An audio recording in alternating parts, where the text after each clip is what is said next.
Gandang araw sa lahat, welcome po ulit dito sa ating channel ang Showpoll.ph. Maraming salamat sa lahat ng nag-subscribe indeed.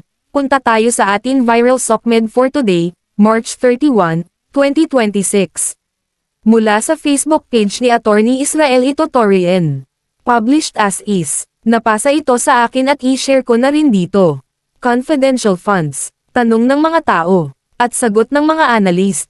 Q. Sino nagbigay ng CF kay VP Sara? A. PBBMOP and Congress. Q. Sino ang top spender of CF? A. PBBMOP, according by COA. 2022 hanggang 2024 katumbas 4.5B plus per year. Q. Inimbestigahan ng Congress. A. Wala, no questions. Q. Sino pa binigyan ng mga 100 million CF? A. DSWD, DILG, DND, at iba pa. Q. Inimbestigahan ng Congress. A. Wala, no questions. Q. Magkano CF ni VP Sara hinahanap? A. 125M. Q. Inimbestigahan ng Congress. A. Yes. Impeach pa ng Congress, isang araw lang. Q. Dumaan ng due process. A. No. Walang review. Walang due process, according by lawyers. Q. Bakit 125 na milyong piso in 11 days? Paglustay ba? A. PBBMOP nagbigay ng CF kay VP sa huling buwan ng taon, late. December 13, 2022. Q. Kailan magamit, utilize, CF? A. December 20, 2022. Q. Bakit end of the year binigay? A.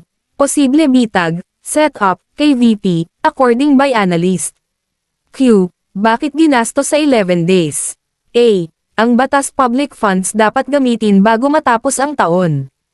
Kaya pinamigay ni VP Sara sa allocated offices at programs laban sa krimen, terror, DRUGS, leftist, NPA kasi matapos na ang taon 11 days na lang natira.